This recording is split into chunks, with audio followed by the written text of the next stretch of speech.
नमस्कार, मैं हूं आपके साथ आशुतोष चतुर्वेदी और आप देख रहे हैं खबरों की खबर। हम आपके लिए लेकर आए हैं वो खबर जो कि आपके इंटरेस्ट से जुड़ी हुई है और साथ ही हम उनकी खबर भी लेंगे जो आपके लिए बेहद जरूरी है। खबरों की खबर में हम आपको सबसे पहले दिखाएंगे बुलडोजर न्याय के दौर में अजमेर में क्यों मचा है बुलडोजर पर हाहाकार, किसका घर टूटा तो बरपा हंगामा। वहीं हम आपको इतिहास की उन गलियों में भी लिए चलेंगे जहां पता चलेगा कि सैयद सलार मसूद गाजी यानी गाजी मियां एक अत्याचारी और क्रूर शख्स था या सूफी संत था, और इससे भी आगे कि उसके नाम पर होने वाले मेले कैसे तरह तरह के झमेलों में फंस चुके हैं। और वहीं आपको बता दें राष्ट्रगान को लेकर, जहां राष्ट्रगान को लेकर अपनी एक मर्यादा होती है, ये आप जानते हैं, हम जानते हैं, सभी जानते हैं, और उसके गाते समय एक अनुशासन का पालन करना होता है। लेकिन बिहार के मुख्यमंत्री नीतीश कुमार को पता नहीं क्या हो गया है जो उस वक्त भी कुछ ऐसी हरकत करते रहे जो अशोभनीय था। विपक्ष तो अब इसको लेकर इस्तीफा मांग रहा है। और चौथी खबर अगर आज की हम बात कर लें आपसे, वो आपके व्यक्तिगत हित से जुड़ी हुई है, क्योंकि यह खबर बहुत इंपॉर्टेंट है। अगर कोई भी कॉल आपको आ जाए अनजाने नंबर से, डाउनलोड करने का रिक्वेस्ट करें तो आप कतई उसे नहीं मानेंगे।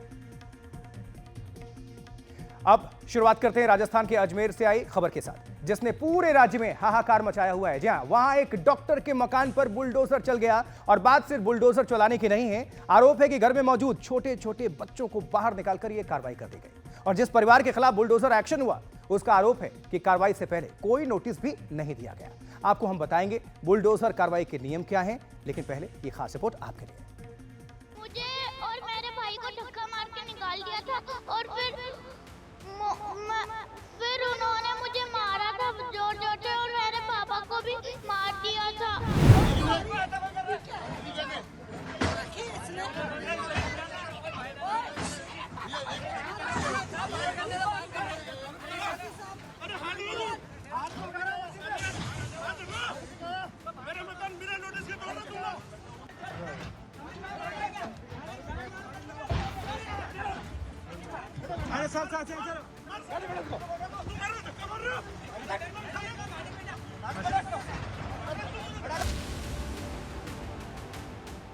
पुलिस ने जिस आदमी को चारों तरफ से घेर रखा है वही इस बच्चे के पापा हैं।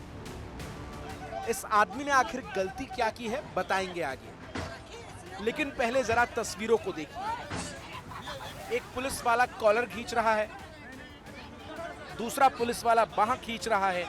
इस बीच कमीज खींचकर उतारने में भी कोई कमी बाकी नहीं रखी गई। पुलिस वालों से घिरा आदमी कह रहा है मेरा हाथ छोड़ दो, लेकिन उसे बुरी तरह से जकड़ लिया गया है। अब देखिए एक पुलिस वाला धक्का भी दे रहा है, पीछे से डंडे का जोर भी आजमाया जा रहा है। 1 2 3 4 5 6 और ये 7वां भी। आखिर में 7 पुलिस वाले मिलकर इस आदमी को गाड़ी की ओर धकेलते हैं। आइए अब आपको बताते हैं कि ये पूरा मामला क्या है। ये तस्वीरें अजमेर की हैं। जो मलबा आप देख रहे हैं वो एक मकान हुआ करता था जिसके मालिक हैं डॉक्टर कुलदीप शर्मा। पुलिस वालों ने जिसे घेर रखा है वो कुलदीप शर्मा ही हैं।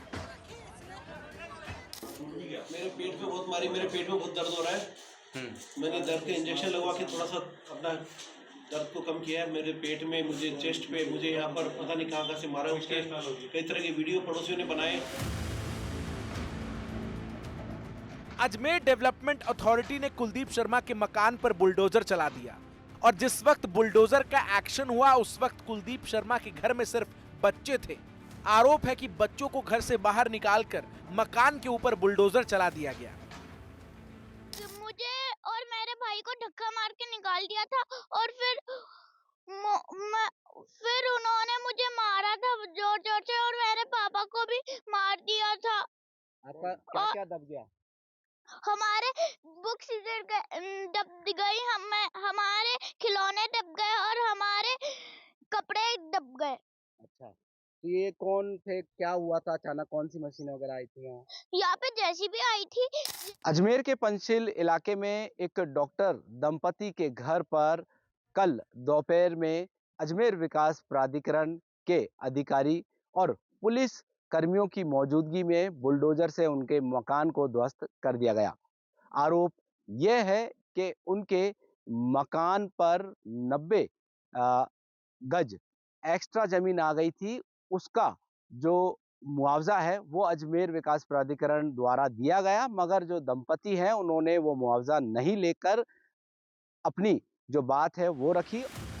अजमेर के पंचशील इलाके में डॉक्टर दंपत्ति गुरुवार दोपहर अजमेर विकास प्राधिकरण के अधिकारी और पुलिस की मौजूदगी में मकान ध्वस्त कर दिया गया। आरोप है कि मकान पर 90 गज एक्स्ट्रा जमीन आ गई थी। उसका मुआवजा अजमेर विकास प्राधिकरण द्वारा दिया गया, लेकिन दंपत्ति ने मुआवजा न लेकर अपनी बात रखी। इस जमीन का सौदा 2 नवंबर 2021 को हुआ था। कहा जा रहा है कि गलती से 90 वर्ग मीटर अतिरिक्त भूमि दे दी गई थी। जब डॉक्टर कुलदीप ने भवन निर्माण की अनुमति के लिए आवेदन किया, तब एडीए यानी अजमेर विकास प्राधिकरण को गलती का पता चला और प्राधिकरण ने अनुमति देने से इनकार कर दिया। 14 फरवरी 2025 को बिना स्वीकृति निर्माण करने पर एडीए ने नोटिस जारी किया। 14 मार्च को डॉक्टर कुलदीप की तरफ से जवाब भेजा गया, लेकिन एडीए संतुष्ट नहीं हुआ और गुरुवार को एडीए की टीम कार्रवाई के लिए पहुंच गई। घर वालों का आरोप है कि अथॉरिटी ने बिना किसी नोटिस के मकान तोड़ दिया।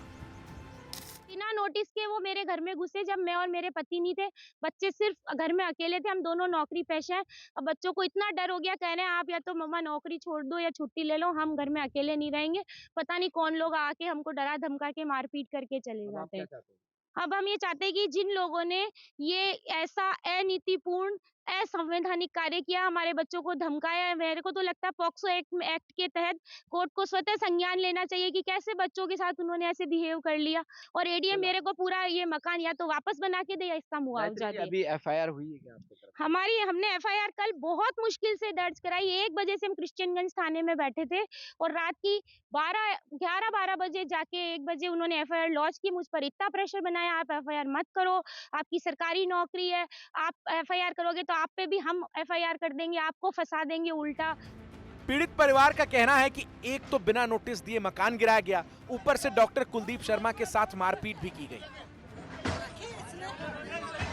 मेरे पति को घसीटते हुए गाड़ी के अंदर लेकर गए, क्रिमिनल्स की तरह क्रिश्चियनगंज थाने में ले गए। क्या वो क्रिमिनल है? और हमें पता ही नहीं है कौन लोग आके घर तोड़ रहे हैं। हम एक बार देखेंगे तो हमारे बच्चे कहाँ हैं, संभालेंगे जेसीबी चल रही है तो। उन्होंने कोई नोटिस नहीं दिया हमको कि आपको यहाँ से कब्जा खाली करना है या हम लोग आएंगे। अगर हमें 1% भी पता होता तो हम बच्चों को अकेला छोड़ के तो ड्यूटी कदापि नहीं जाते। इस कार्रवाई के विरोध में डॉक्टर भी सड़क पर उतर आए हैं। प्राइवेट डॉक्टर्स एसोसिएशन ने सभी निजी अस्पतालों की ओपीडी और कैजुअल्टी बंद रखने का ऐलान किया, जिसके बाद प्राइवेट अस्पतालों में डॉक्टर हड़ताल पर चले गए। सरकारी जेएलएन अस्पताल के डॉक्टरों ने भी डॉक्टर कुलदीप से मारपीट का विरोध करते हुए इस आंदोलन को सांकेतिक समर्थन दे दिया। जिसके बारे में जिला कलेक्टर महोदय ने मना किया और डॉक्टर साहब को ये रिक्वेस्ट की है कि एक बार वो जाके जिला कलेक्टर महोदय के सामने अपनी बात रखें। एडीएम सिटी ने कहा कि इस मामले में कलेक्टर से बात करके कार्रवाई करेंगे। इस बीच शहरी विकास मंत्री ने डॉक्टर का घर तोड़ने को लेकर एडीएम सिटी से पूरी रिपोर्ट मांगी है और कलेक्टर ने भी एक जांच कमेटी बना दी है।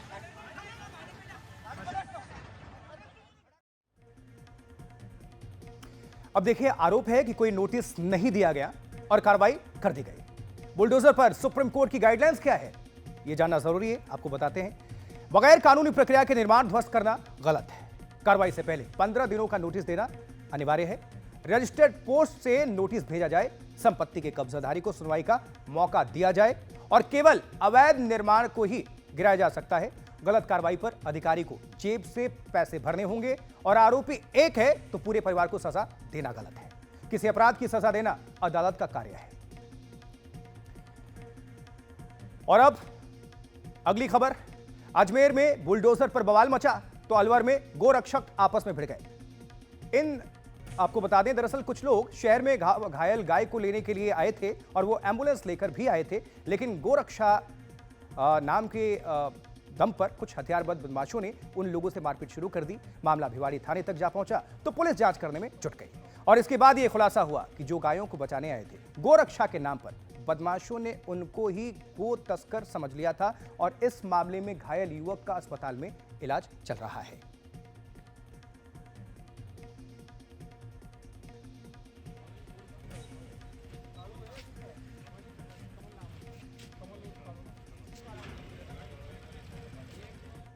ये बात हो गई राजस्थान की। अब आपको लिए चलते हैं उत्तर प्रदेश, जहां 11वीं सदी के सैयद सालार मसूद गाजी उर्फ गाजी मियां पर संग्राम छिड़ा हुआ है। जहां गाजी मियां को संभल के सांसद ने सूफी संत करार दे दिया, तो इतिहासकारों ने भी बता दिया कि यह गाजी गलत है। गाजी का इतिहास मंदिर तोड़ने और अत्याचार करने का है, जिसको महाराजा सुहेल देव ने मारा था। यह मामला इतना तूल पकड़ चुका है कि संभल के बाद भदोही में भी गाजी मियां के नाम पर होने वाले मेले को रोकने की मांग उठने लगी है।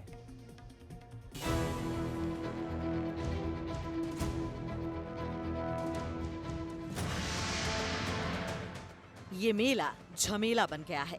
संभल, बहराइच, बाराबंकी, अमरोहा, भदोही, मुरादाबाद समेत उत्तर प्रदेश के कई शहरों में हर साल नेजा मेला लगता था। ये मेला सैयद सालार मसूद गाजी की याद में होता था, लेकिन अब की बार मेले पर संकट और रुकावट के बादल मंडराने लगे हैं। मेले की याद में बिल्कुल नेजा नहीं गड़ेगा, याद रखिएगा। अगर गड़ा तो राष्ट्रद्रोही हैं आप। पहले संभल में विवाद हुआ था, अब भदोही में हिंदू जागरण मंच और राष्ट्रीय स्वयंसेवक संघ ने इस मेले पर प्रतिबंध लगाने की मांग की है। इस संबंध में हिंदू जागरण मंच ने मुख्यमंत्री योगी आदित्यनाथ के नाम एक पत्र भी लिखा है और उसे जिले के डीएम को सौंपा है। अब बंद होना चाहिए। जो देश पर आक्रमण किया है, देश के का मान सम्मान लूटा है, धन लूटा है, वैभव लूटा है, ऐसे दुराचारी अत्याचारी का हमारे नगर में, हमारे जिले में उनका महिमा मंडल हो, पूजा हो, ये तो पूरे भदोही जनता को एकजुट होकर कहना चाहिए माननीय मुख्यमंत्री जी से कि इसे तत्काल बंद कर देना चाहिए। अभी तक जो नहीं जानते थे अब सब जान गए हैं कि ये ऐसे अपराधी, ऐसे दुराचारी का तत्काल पूजा पाठ मेला बंद होना चाहिए। मज़ार का जो है मत्था टेकना लोग बंद करें और इसका चूँकि आक्रमणकारी है, देश के ऊपर इसने आतंक फैलाया है, इसलिए इसका जो है महिमा मंडल बंद होना चाहिए, मेला बंद होना चाहिए। ये हम लोगों की मांग है। नेजा मेला पर रोक लगाने की मांग के पीछे आरएसएस और हिंदू जागरण मंच का तर्क है कि सैयद सालार मसूद गाजी का सोमनाथ मंदिर के विध्वंस में हाथ था, इसलिए उसके नाम पर मेला क्यों? एक आक्रमणकारी का मेले के जरिए महिमा मंडन क्यों होना चाहिए?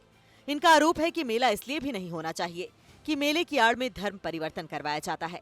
साथ ही भोली भाली महिलाओं को बहला फुसलाकर मजार पर चादर चढ़ाने के बहाने लव जिहाद किया जाता है। इनका ये भी आरोप है कि गाजी मियां की मजार भी अवैध तरीके से बनी हुई है।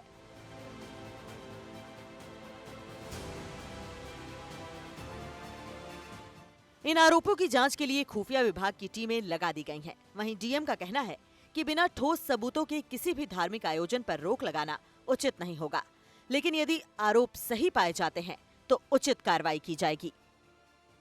उनके दिए गए पत्र की जांच, सघन जांच LIU से और पुलिस विभाग के द्वारा हम करा रहे हैं। उनके द्वारा जो आरोप लगाए गए हैं उनमें से कोई भी आरोप अगर सिद्ध होता है या सत्य प्रतीत होता है तो हम लोग तदनुसार जो कानूनी कार्रवाई है उसको करेंगे। जहाँ तक मेले की बात है तो मेला एक परंपरागत रूप से यहाँ ऑर्गेनाइज होता रहा है और इसके विषय में कोई स्थानीय विवाद या कोई किसी प्रकार का कब्जा या इस तरह की कोई बात का या तथ्य को प्रकाश में ना आने की दशा में किसी परंपरागत आयोजन को इस तरह से रोकना समुचित नहीं होगा। जांच करने के उपरांत जो कानूनी कार्रवाई होगी हम बिल्कुल उसको कराएंगे। भदोही की मर्याद पट्टी में हर साल गाजी मियां का मेला लगता है, लेकिन रोक की मांग से तनाव है। अब खुफिया रिपोर्ट ही तय करेगी कि तनाव का इलाज क्या है। वैसे ये सैयद सालार गाजी पर विवाद बढ़ गया समाजवादी पार्टी के सांसद जियाउर रहमान बर्क के एक फेसबुक पोस्ट से।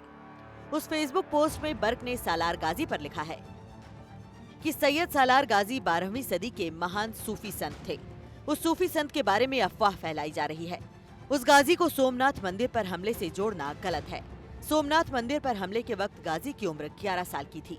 इतिहास में हमले के वक्त उनकी मौजूदगी का जिक्र भी नहीं है, इसलिए मेले को रोकना एक अनैतिक काम है। साथ ही इसे नफरत की हवा तेज करने के लिए इस्तेमाल किया जा रहा है। गाजी की तारीफ में कसीदे पढ़ने वाले बर्क संभल से ही समाजवादी पार्टी के सांसद हैं। दरअसल बर्क का ये बयान संभल के एसएसपी श्रीश चंद के बयान के साए में आया है, जिसमें उन्होंने सैयद सालार गाजी की यादों में मेला लगाने से अब की बार साफ इनकार कर दिया था। लुटेरे की याद में बिल्कुल नेजा नहीं गड़ेगा, याद रखिएगा। अगर गड़ा तो राष्ट्रद्रोही हैं आप। अगर इस देश के हैं, आप भी कह रहे हैं सोमनाथ को लूटा था, लुटेरी की आदमी कैसे आप बना सकते हैं? बिल्कुल नहीं बनाएंगे। फिर भी पहले सुनिए, बिल्कुल कह रहा हूँ, बिल्कुल नहीं होगा। ठीक है सर। फिर भी आपको लगता है कि नेजा बेला आपको लगाना है, एप्लीकेशन दीजिएगा वहां जाके। अब भदोही में भी नेजा मेला पर रोक लगाने की मांग से राजनीतिक गलियारों में भी सरगर्मी बढ़ गई है। जहां बीजेपी कह रही है कि एक हमलावर के नाम पर मेला क्यों होना चाहिए, वहीं विपक्ष कह रहा है कि बीजेपी गड़े मुर्दे उखाड़कर वर्तमान माहौल को ऊबड़ खाबड़ बनाना चाहती है। असली पूजा तो होनी चाहिए महाराजा सुहेल देव की। मैं योगी आदित्यनाथ को साधुवाद देता हूँ। उन्होंने इसको जो एक आकांक्षा की पूजा भारत में नहीं हो सकती और पूजा होगी तो महाराजा सुहेल देव की होगी। इसके लिए मैं योगी आदित्यनाथ को वो देता हूँ, साधुवाद देता हूँ। और ये संत नहीं, फकीर नहीं, अत्याचारी था, आतंकवादी था, अत्याचार करने वाला था, आक्रांता था। इसकी पूजा इस देश में, नए भारत में नहीं हो सकती। जब पहले माह होते रहे तो कौन से ऐसे हालात पैदा हो गए जिसकी वजह से ये पाबंदी लगाई जा रही है। आपस के सौहार्द को बिगाड़ने के अलावा और कोई काम नहीं हो रहा है। और जो हमारे मिलने जुलने के तरीके थे, हमारे प्यार मोहब्बत के तरीके थे, सामाजिक सद्भाव के तरीके थे, उन सबको चोट पहुंचाई जा रही है, नुकसान पहुंचाया जा रही है। ये बहुत ही अलाभकारी है और ये स्वस्थ परंपरा नहीं है। मेरा निश्चित रूप से लगना चाहिए।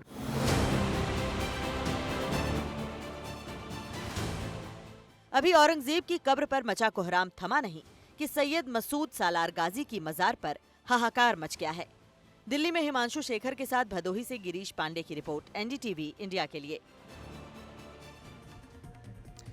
गाजी मियां के मजार पर हर साल लगने वाले मेले ने धीरे धीरे हिंदू मुसलमान सबका विश्वास जीत लिया था, लेकिन गाजी मियां के इतिहास ने ऐसा आलम बना दिया है कि अब वो मुरादाबाद से भी आवाज उठ रही है। कतई नहीं लगेगा कि गाजी मियां के नाम पर होने वाला नेजा मेला।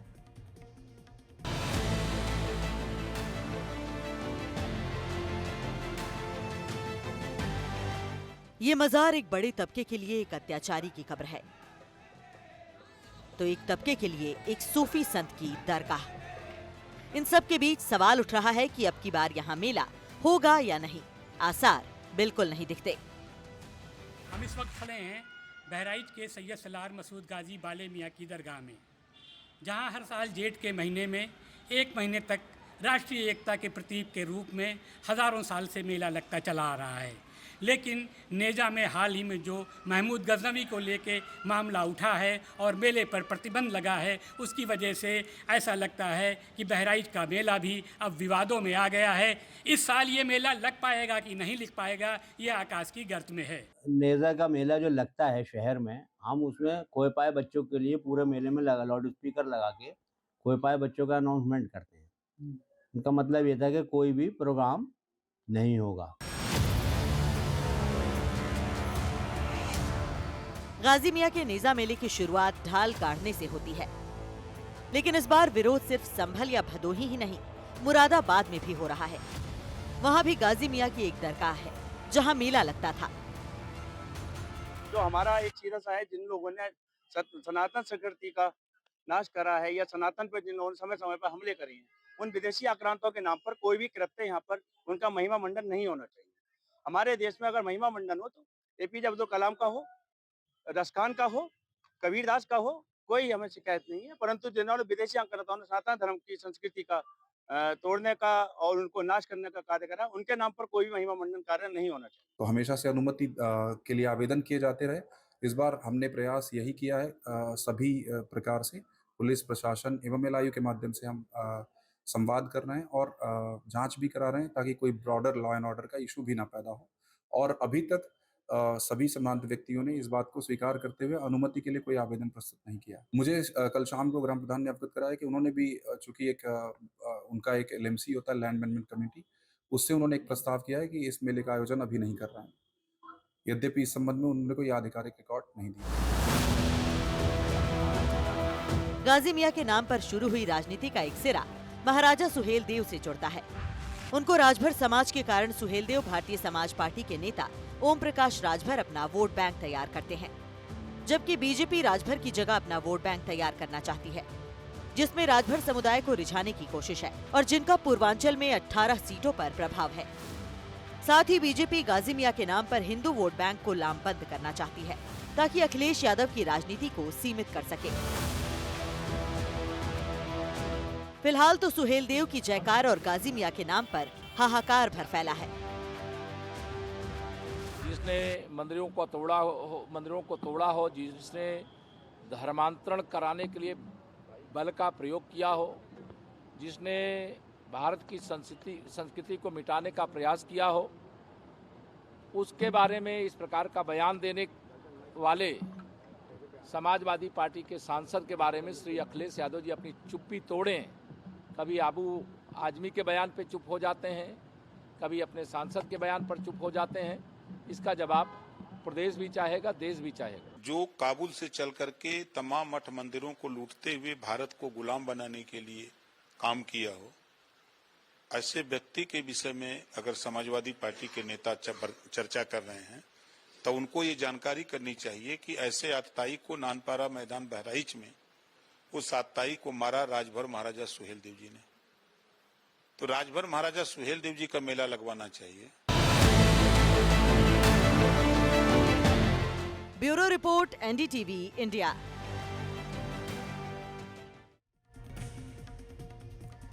इतिहास के बारे में कहा जाता है कि वो दोधारी तलवार होता है और यह भी कहा जाता है कि खुद को दोहराता भी है, दूसरी बार एक त्रासदी के रूप में। और जिस सैयद सालार मसूद गाजी उर्फ गाजी मियां को 800 सालों से महिमा मंडित किया जाता रहा है, उसके गुनाहों का हिसाब किताब सामने आने लगा है। देखिए आप हमारी खास रिपोर्ट।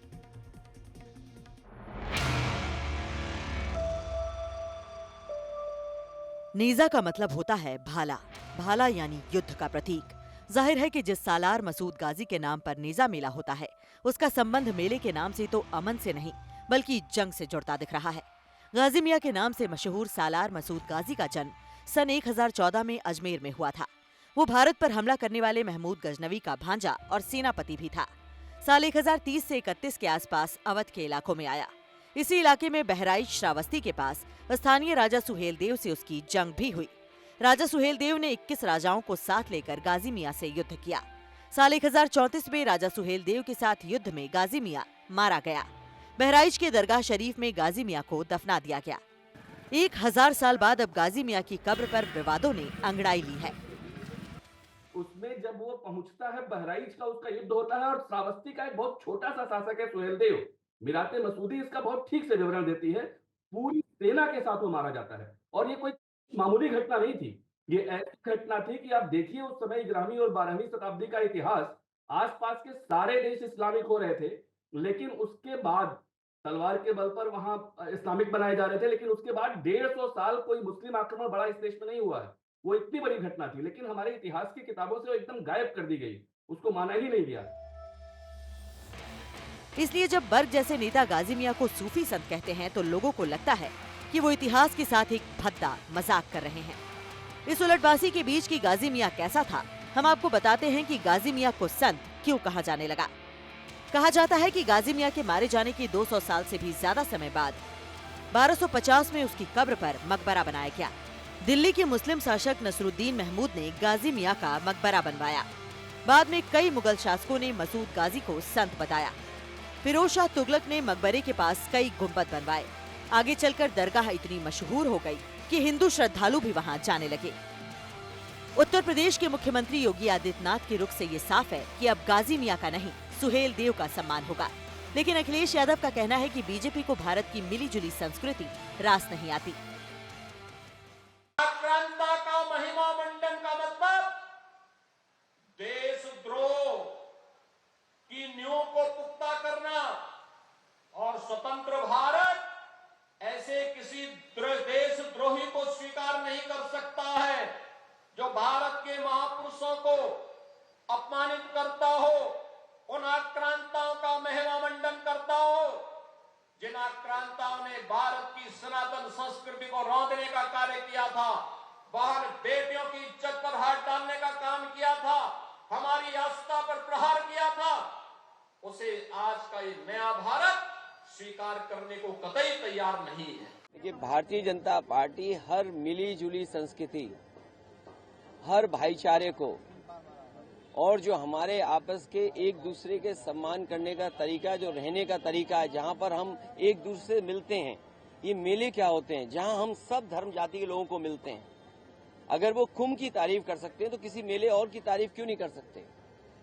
तो ये जो संस्कृति है हमारी के मेले होते थे, कार्यक्रम होते थे, आयोजन होते थे, हिंदू मुस्लिम सिख ईसाई सब मिलकर के जो रहते थे, वो भारतीय जनता पार्टी को पसंद नहीं आ रहा और ये सब पर्दा डाल रहे हैं। संभल के बाद गाजी मियां पर उठा विवाद और गाजी मियां को मार गिराने वाले महाराजा सुहेलदेव को फिर से सम्मान देने की बात ने सिर्फ संभल या किसी भदोही को ही नहीं बल्कि पूरे यूपी को गरमा दिया है।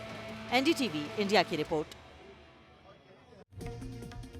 ये तो बात हो गई गाजी मियां की, उससे जुड़े मेले की और राजनीति की।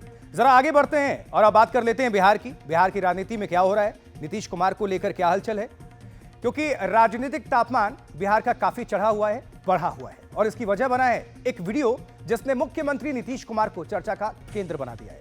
राष्ट्रगान के दौरान, नेशनल एंथम के दौरान नीतीश कुमार के इशारे वायरल हो गए। अब जाहिर है चुनाव की ओर बढ़ रहे बिहार में विपक्ष ने इसे सत्ता पक्ष के खिलाफ एक औजार के रूप में लपक लिया है।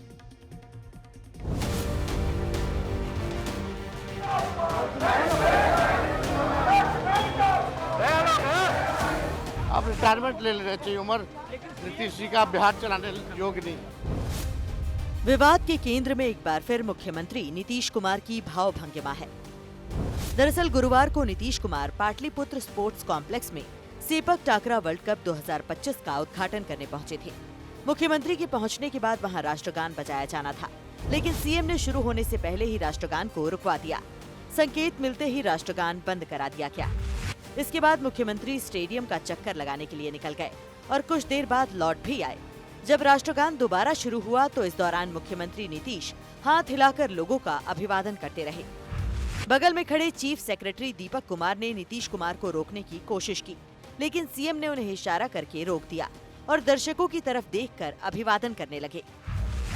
इसी मसले पर बिहार में विपक्ष ने जोरदार हंगामा किया।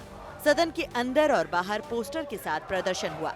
कार्यवाही शुरू होने से पहले नीतीश कुमार से इस्तीफे की मांग की गई।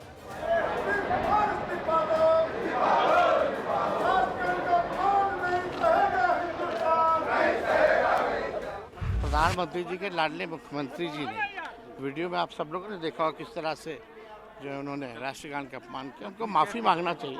अब रिटायरमेंट ले लेना चाहिए, उम्र नीतीश जी का बिहार चलाने योग्य नहीं।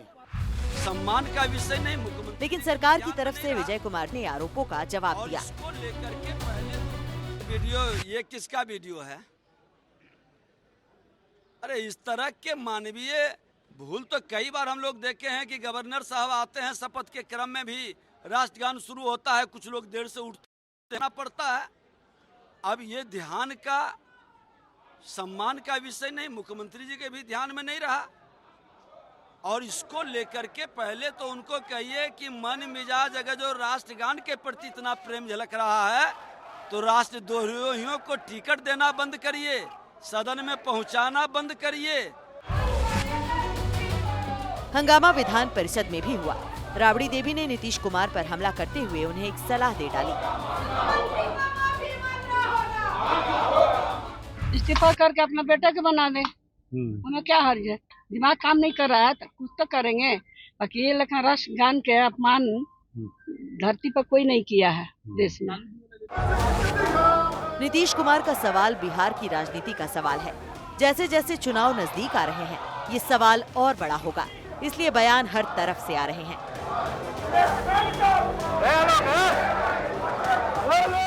लालू यादव जी से भी स्लीप पर टंग होते हैं, उनकी भी उम्र है, क्या उनका भी राजनीतिकरण हो? क्या इंटेंशन खराब है क्या नीतीश जी का? क्या जानबूझ के किए? क्या जानबूझ के अपमान किया? गांधी को, अम्बेडकर को मानने वाले नाथूराम गोडसे को जो लोग मानते हैं, या गांधी का अपमान होता रहता है, अम्बेडकर का अपमान करने वाले लोग जो लोग हैं, या जो लोग यह कहते हैं कि कानून में नैतिकता नहीं लिखी थी इसलिए इस्तीफा किस बात का? तो आप जो बात इंटरनेशनली हर चीज़ों का पॉलिटिकलाइज करते हो, अरे टेरिफ पर बात करो, किसान पर करो, डिलिमिटेशंस पर करो, 300 साल उस पर तो आप करोगे नहीं। अब हर चीजों का राजनीतिकरण। पिछले 2 महीने में मैंने भी या जल स्वराज ने भी इस बात को उठाया है, इसलिए कि बीपीएससी के आंदोलन के दौरान जो सरकार के विभिन्न नेता या अधिकारी जो हम लोग के संपर्क में रहे, उन लोगों के बातचीत से ऐसा लगा कि नीतीश कुमार जी मानसिक तौर पर इस स्थिति में नहीं है कि वो विषयों का संज्ञान लेकर उस पर निर्णय ले सके। मुख्यमंत्री हैं तो आपको अपने मेडिकल स्थिति के बारे में स्थिति जो है वो स्पष्ट करनी चाहिए। अभी तक सरकार ने उसका तो संज्ञान कुछ लिया नहीं। चलिए आपको जरा हम फ्लैशबैक में लिए चलते हैं और वो 7 तस्वीर दिखाते हैं जिसको लेकर काफी सुर्खियों में रहे नीतीश कुमार, आरोप भी लगे और फिर वायरल भी हो गए। देखिए 30 नवंबर 2024 की एक तस्वीर दिखाते हैं। उसके पहले जरा आपको हम दिखा देते हैं इसी साल की 2025 की तस्वीर, 30 जनवरी की। महात्मा गांधी की श्रद्धांजलि सभा, अब ताली बजाने लगी वहां। विधानसभा स्पीकर नंदकिशोर यादव ने उन्हें रोका, लेकिन तब तक ये वीडियो सामने आ चुका था, वायरल हो गए और विपक्ष को मौका मिल गया उनको घेरने को लेकर। 30 नवंबर 2024 की तस्वीर दिखाएंगे, देख भी रहे हैं आप। शीतकालीन सत्र के दौरान नीतीश कुमार मुख्यमंत्री अपने मंत्री अशोक चौधरी का ब्रेसलेट छूने लगे। अब मुख्यमंत्री का ये अंदाज देखकर अशोक चौधरी भी अपनी हंसी नहीं रोक पाए और कैमरे में ये सब कैद हो गया। थोड़ा और पीछे चलिए। 18 जून 2024 मुख्यमंत्री नीतीश कुमार का एक वीडियो वायरल हुआ जिसमें वो मंत्री अशोक चौधरी का सिर उप मुख्यमंत्री विजय सिन्हा के सिर से टकराते हुए दिखते हैं। देख लीजिए थोड़ा सा जी, इसी तस्वीर की हम बात कर रहे थे। उसके बाद वायरल होता है वीडियो, फिर क्या तेजस्वी यादव, आरजेडी सभी मिलकर फिर घेरने लगते हैं। 21 सितंबर 2023 की एक तस्वीर, मुख्यमंत्री नीतीश कुमार भवन निर्माण मंत्री अशोक चौधरी के कंधे पर सिर रखे दिखे। सिर टकराने वाले सवाल पर ही जवाब में सीएम ने ऐसा किया और बोले, हम इनसे बहुत प्रेम करते हैं। अभी तक केंद्र में अशोक चौधरी रहे हैं। अब देखिए 7 जून 2024 की वो तस्वीर दिखाते हैं, पीछे देखिए जरा। दिल्ली में नीतीश कुमार ने प्रधानमंत्री नरेंद्र मोदी के पैर छुए थे।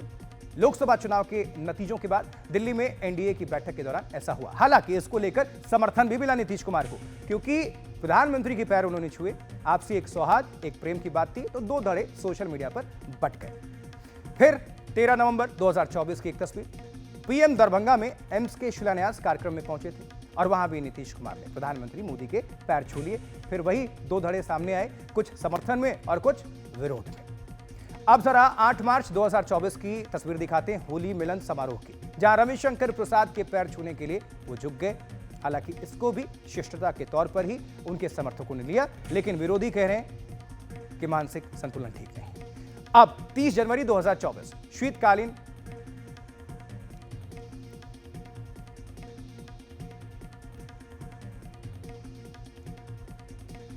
चलिए अगली बड़ी खबर की बात करते हैं और ये आपके काम की हित की चीज है, क्योंकि किसी अनजान कॉल से सावधान रहने की बात तो हम अक्सर करते हैं, आपने सुनी भी होगी, लेकिन अनजान कॉल करने वाले ठग आजकल नए नए तरीके भी इजाद कर रहे हैं। दिल्ली पुलिस ने एक ऐसे गिरोह का भांडाफोड़ किया है जो एक कॉल करके आपके बैंक बैलेंस को 0 कर देंगे।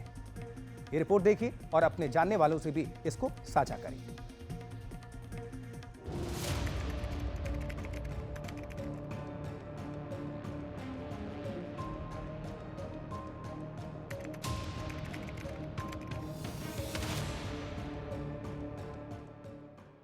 हेलो जी बताइए। क्या ये याहू का कस्टमर केयर है? हाँ बताइए, मैं आपकी क्या सहायता कर सकता हूँ? मुझे अपना पासवर्ड रिकवर करना है। आपकी पूरी सहायता की जाएगी। क्या आपका यही मोबाइल नंबर है? जी बिल्कुल। आपको इसी नंबर पर एक लिंक भेजा गया है, उसमें अपनी डिटेल भर दीजिए। आपने व्हाट्सएप किया है क्या? जी, आप चेक कीजिए और फॉर्म को फिल कीजिए। हम आपके सामने नाम का खुलासा नहीं कर सकते, लेकिन ये एक सच्ची बातचीत है। इस बातचीत के बाद होता यह है कि फोन करने वाले आदमी के बैंक खाते पर जालसाजों का कब्जा हो जाता है और 7 दिनों के अंदर खाते से 40 लाख रुपए निकल जाते हैं। दिल्ली पुलिस ने ऐसी वारदात को अंजाम देने वाले एक बड़े साइबर क्राइम गिरोह का भंडाफोड़ किया है। इस गिरोह के 4 सदस्यों को गिरफ्तार कर लिया गया है। पुलिस के मुताबिक ये गिरोह फोन कॉल पर खुद को कस्टमर केयर प्रतिनिधि बताया करता था।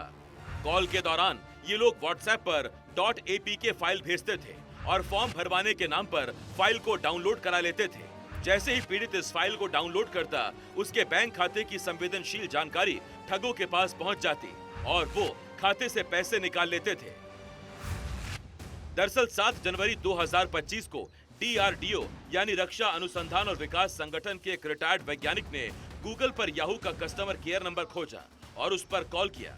कॉल रिसीव करने वाले व्यक्ति ने उन्हें व्हाट्सएप पर एक फाइल भेजी और बैंकिंग डिटेल्स भरने को कहा और इसके साथ ही साइबर ठगों ने उनके बैंक खाते को कब्जे में लेकर 7 दिनों के अंदर 40 लाख रुपए निकाल लिए।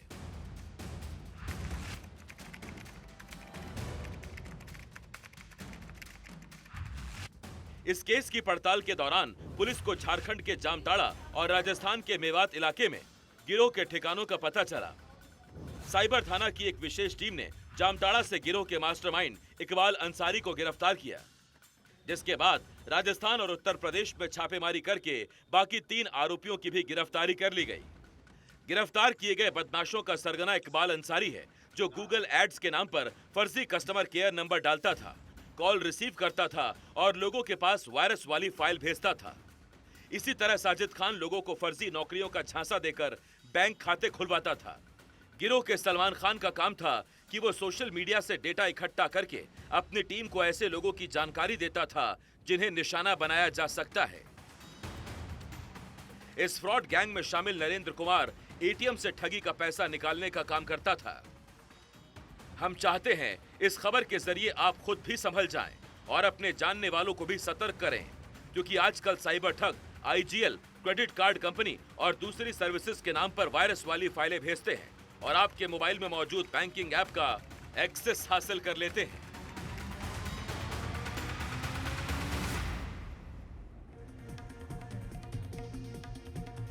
तो आखिर फर्जी कॉल करके साइबर फ्रॉड करने वालों से बचे कैसे? तो इसके लिए 4 टिप्स हैं, ध्यान से सुनिए, समझिए और इसे साझा भी कीजिएगा। केवल आधिकारिक वेबसाइट से ही कस्टमर केयर नंबर लीजिए। अनजान नंबरों से मिले किसी फाइल को डाउनलोड बिल्कुल ना करें। फोन पर किसी से भी बैंकिंग डिटेल्स शेयर ना करें, साझा ना करें। और यदि किसी ऐप पर आपको शक हो तो उसे तुरंत अनइंस्टॉल कर दें। ये तो बात हो गई आपके काम की। अब अगली खबर छत्तीसगढ़ से, जहां छत्तीसगढ़ में गुरुवार को एनकाउंटर में 30 नक्सलियों का काम तमाम हुआ। वो ढेर होने के बाद जवानों का जोश हाई है।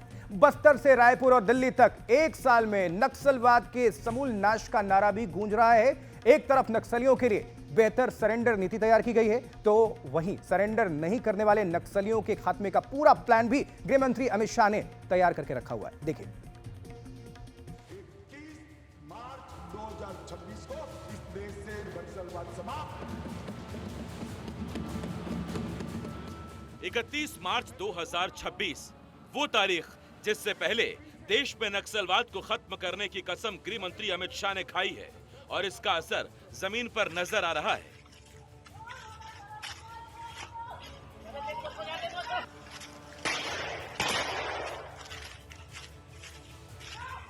बीजापुर में गुरुवार को 26 और कांकेर में 4 नक्सली ढेर हुए।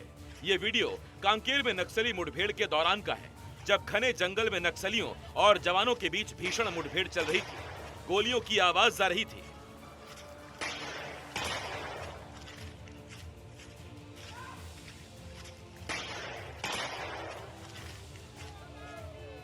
बीजापुर में हुए एनकाउंटर के बाद जवान 26 नक्सलियों के शव और बरामद हथियार लेकर बीजापुर पहुंचे। बरामद किए गए हथियारों में कई ऑटोमेटिक वेपन थे। उन्होंने बताया कि जो हथियार रिकवर किए गए उसे आज यहाँ पर डिस्प्ले के लिए लगाया गया है। आप देखें कि ऑटोमेटिक वेपन की जो बात कल से निकल कर आ रही थी कि बड़ी मात्रा में ऑटोमेटिक वेपन मिले, उसमें AK-47, SLR और इंसास जैसे 3 ऑटोमेटिक वेपन हैं और 303 राइफल हैं। इसमें से 4 303 राइफल है। अमूमन जब माओवादी दागते हैं तो कई बार इसके उदाहरण देखने को आए कि ये ब्लास्ट नहीं होते, लेकिन ये भी एक चिंता का विषय है कि माओवादी लगातार अपने हथियारों को अपग्रेड करने के लिए रिसर्च कर रहे हैं। छत्तीसगढ़ में नक्सलियों के खिलाफ हर मोर्चे पर लड़ाई लड़ी जा रही है। इसके परिणामों का जोश जवानों की कार्रवाई में भी नजर आ रहा है। बीजापुर एनकाउंटर के बाद सामने आया ये वीडियो इसकी गवाही देता है।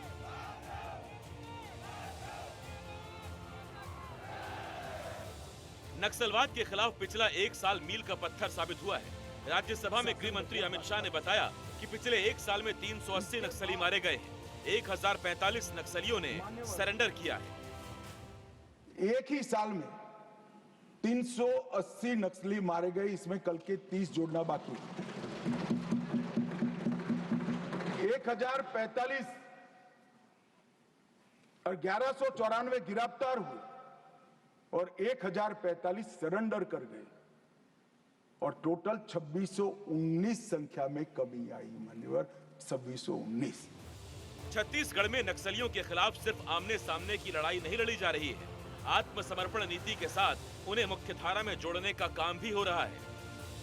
इसीलिए छत्तीसगढ़ में सबसे अच्छी आत्मसमर्पण नीति तैयार की गई है, जिसमें सरेंडर करने वाले नक्सलियों को कई लाभ दिए जा रहे हैं। पंचायतों को नक्सल मुक्त बनाया जा रहा है। जब ये निर्धारित हो जाएगा कि ये व्यक्ति नक्सल ही है और आकर के आज सरेंडर कर रहा है, तो 3 वर्षों तक उसके रहने की व्यवस्था फ्री होगी, भोजन की व्यवस्था फ्री होगी, प्रत्येक माह 10,000 रुपया उसको दिया जाएगा, उसका स्किल डेवलपमेंट किया जाएगा, उसके लिए ज़मीन दी जाएगी, उसको प्रधानमंत्री आवास दिया जाएगा, उसके ऊपर की गई इनाम की राशि उसको दी जाएगी। छत्तीसगढ़ सरकार की नई सरेंडर नीति का असर भी नजर आ रहा है। आतंक की राह छोड़कर बड़ी संख्या में नक्सली मुख्य धारा से जुड़ रहे हैं, सरकारी योजनाओं का लाभ ले रहे हैं। जिन गांवों को नक्सल मुक्त करवा लिया गया है, वहां विकास की नई बयार बह रही है। Bureau report, NDTV. आगे बढ़ते हैं और अब बात एक डेथ मिस्ट्री की, क्योंकि 5 साल पहले हुई दिशा सालियान की मौत के मामले में महाराष्ट्र के एक बड़े राजनेता पर गिरफ्तारी की तलवार लटक रही है। जून 2020 में हुई अभिनेता सुशांत सिंह राजपूत, आपको याद होंगे, सुशांत सिंह राजपूत की मैनेजर दिशा सालियान की मौत की गुत्थी अब तक उलझी हुई है, सुलझी नहीं है। दिशा सालियान के पिता, जो अब तक उसकी मौत को आत्महत्या मान रहे थे, अचानक आरोप लगा रहे हैं कि उसकी हत्या हुई थी और दिशा की मौत हादसा थी, हत्या थी या आत्महत्या। अब इन सवालों की पड़ताल करती हमारी विशेष रिपोर्ट आपके लिए देखिए। 8-9 जून 2020 की रात मलाड की गैलेक्सी रीजेंट की 14वीं मंजिल पर दिशा सालियान अपने मंगेतर रोहन के साथ पहुंची। जन्मदिन की पार्टी चल रही थी, जिसमें दीप, इंद्रनील, हिमांशु और रेशा भी शरीक थे। लेकिन जाम छलकाने के बाद बिंदास मूड वाली दिशा उदास हो गई और फ्लैट के पीछे वाली बालकनी में चली गई। वहां से अचानक नीचे कुछ गिरने की आवाज आई तो पता चला कि दिशा सालियान है। दिशा की मौत हो चुकी थी। तब बीजेपी नेता नारायण राणे और उनके बेटे नीतेश राणे ने आरोप लगाया कि दिशा का कत्ल हुआ है, जिसमें आदित्य ठाकरे का हाथ था। इसलिए उद्धव सरकार ने मामले को दबा दिया। दिशा सालियान के ऊपर सामूहिक बलात्कार करके उसका खून हुआ है और उसके अंदर उसने आदित्य ठाकरे, सूरज पंचुले, डीनो मोरिया का नाम दिशा सालियान के पिताजी ने कर लिया है। तो मुझे ऐसा लगता है कि अभी कोर्ट सही डिसीजन लेगा, सो कोर्ट डायरेक्शंस देगा। नीतेश राणे वो शख्स हैं जो बार बार अपने बयानों की वजह से सुर्खियां बटोरते रहते हैं। ऐसे में सवाल ये उठता है कि उनके दावों को कितना वजन मिलना चाहिए। एक तरफ मुंबई पुलिस ने दिशा सालियान की मौत को आत्महत्या का मामला करार दिया, तो वहीं दूसरी तरफ सीबीआई की ओर से सूत्रों के हवाले से खबर आई कि ये एक हादसे का मामला है, दुर्घटना है। लेकिन इसके बावजूद राणे बार बार इसे हत्या का राग अलापते रहे। आखिर दिशा सालियान की मौत का सच क्या है, ये समझने के लिए जानते हैं उस रात के वाकये को। दोस्तों ने बताया कि दिशा बिजनेस में नुकसान से परेशान थी। 2021 में पुलिस ने इसे खुदकुशी मानकर फाइल बंद कर दी। लेकिन नवंबर 2022 में सूत्रों के हवाले से खबर आई कि दिशा की मौत हादसा नहीं थी, हत्या थी। मगर सीबीआई ने औपचारिक तौर पर कुछ नहीं बोला। कोई गिरफ्तारी भी नहीं हुई, न ही दिशा के गर्भवती होने और उसके शव नग्न होने के आरोपों के ही सबूत मिले। तब दिशा के पिता सतीश सालियान ने राणे के दावों को झूठ का पुलिंदा करार दिया और कहा कि उनकी बेटी को बदनाम किया जा रहा है। मालवड़ी थाने में नीतेश राणे के खिलाफ केस भी दर्ज कराया। लेकिन वही सतीश सालियान अब कह रहे हैं कि उद्धव ठाकरे की सत्ता के डर से वो पहले चुप थे। यहाँ पर गवर्नमेंट थी उद्धव ठाकरे, तो उन्होंने, आरोपी था उनका बेटा आदित्य ठाकरे, तो उन्होंने, उनकी जो पुलिस अधिकारी थे करप्ट, उन्होंने सब केस को कवर अप किया। 2.5 साल तक उनके सरकार में सब वही विषय रहा। रोहन राय उनके घर में रहता था, ये होने के बाद घटना। रोहन राय भी वन ऑफ द को कॉन्स्पिरेटर है केस में, क्योंकि वो था वहां पर जब उसका डेथ हुआ। और रोहन राय इनके संपर्क में था आदित्य ठाकरे एंड कंपनी के आरोपी गैंग के। तो इन लोगों ने इनको एक्चुअली साइकोलॉजिकल वर्चुअल कस्टडी में रखा था। एक प्रेस कॉन्फ्रेंस में सतीश के वकील ने सनसनीखेज आरोप लगाए कि सुशांत की गर्लफ्रेंड रिया चक्रवर्ती और आदित्य ठाकरे के बीच नजदीकियां थीं। इल्जाम है कि रिया ड्रग्स लेती थी। ये बात दिशा ने सुशांत को बताई। सुशांत ने रिया से सवाल किया तो रिया ने आदित्य को खबर दी। फिर आदित्य ने दोनों को ठिकाने लगवा दिया। वकील का दावा है कि आदित्य के कहने पर ही रिया सुशांत की मौत से पहले उसका घर छोड़कर भागी थी। आदित्य ठाकरेंचे mobile tower location. Aaditya Thackeray का मोबाइल टावर लोकेशन दिशा के घर के पास का है। दिशा साल्यान की मौत के बाद की तस्वीरों में उसके शरीर पर कोई चोट का निशान नहीं दिख रहा है। चश्मदीद गवाह की गवाही, दिशा के पिता खुद चश्मदीद गवाह हैं। इन सब का जिक्र याचिका में है। सतीश के इल्जामों पर नितेश राणे ने अपनी पीठ थपथपाई तो सत्ताधारी पक्ष को उद्धव ठाकरे को घेरने का सुनहरा मौका मिल गया। विधान भवन में जहां औरंगजेब की कब्र और नागपुर दंगों की गूंज थी, वहां अब दिशा की मौत का शोर मच गया। बीजेपी ने आदित्य ठाकरे के इस्तीफे और गिरफ्तारी की मांग ठोक दी। पोस्टमार्टम रिपोर्ट में लिखा गया था कि मेरे बेटी को का सर फूट गया था, फेस के ऊपर इंजरीज है, पर कल उसका जो फोटो उनका आया था उसके ऊपर किधर भी इंजरीज नहीं है। तो पोस्टमार्टम रिपोर्ट के साथ भी छेड़छाड़ का आरोप नितेश राणे ने नहीं किया, उसके खुद के पिताजी ने किया है। तो अभी जो दूध का दूध पानी का पानी अभी कोर्ट में होने वाला है और जो कोई भी इसके गुनहगार है उनको जरूर पनिशमेंट मिलेगा। बीते 5 सालों में बीजेपी ने सुशांत और दिशा के मुद्दे को विधानसभा में बार बार उछाला है, लेकिन अब दिशा के पिता की ओर से लगाए गए आरोपों ने मामले को एक नई हवा दे दी है। लेकिन इसके साथ ही एक सवालों की फहरिस्त भी खड़ी हो गई है। सतीश सालियान कहते हैं कि उद्धव के डर से चुप थे, लेकिन बीते 3 साल से महायुति की सरकार है, फिर अब तक मुंह क्यों नहीं खोला? अगर नितेश राणे के इल्जाम सच हैं, तो फरवरी 2022 में सतीश ने राणे के खिलाफ बदमाशी का केस क्यों ठोका? नितेश कहते हैं कि उनके पास सबूत हैं, तो आज तक मुंबई पुलिस या सीबीआई के सामने वो सबूत क्यों नहीं रखे? अपनी ही सरकार की एसआईटी के सामने नितेश समन के बाद भी क्यों हाजिर नहीं हुए? 3 जांच एजेंसियों को हत्या का कोई सुराग नहीं मिला, फिर किस बिना पर राणे इसे हत्या का तमगा दे रहे हैं? जहां इस मामले को लेकर सियासी गलियारों में हंगामा बरपा है, तो वहीं अब सबकी निगाहें बॉम्बे हाईकोर्ट पर टिकी हुई हैं कि वो इस मामले को लेकर क्या रुख अपनाता है। अभिषेक अवस्थी के साथ जितेंद्र दीक्षित, एनडीटीवी मुंबई।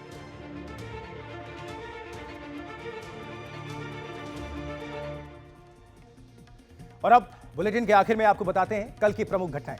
यानी कैलेंडर में कल राष्ट्रीय स्वयंसेवक संघ आरएसएस की अखिल भारतीय प्रतिनिधि सभा कल बांग्लादेश के हिंदुओं को लेकर कोई बड़ा प्रस्ताव पास कर सकती है। प्रतिनिधि सभा की बैठक आज बेंगलुरु में शुरू हुई, जो कि 23 मार्च तक चलेगी। वहीं परिसीमन को लेकर तमिलनाडु के मुख्यमंत्री ने कल चेन्नई में बैठक बुलाई है और इस मीटिंग में केरल, तेलंगाना, पंजाब के मुख्यमंत्री शामिल हो रहे हैं। बैठक में कर्नाटक, पश्चिम बंगाल और उड़ीसा के नेता भी शामिल होंगे।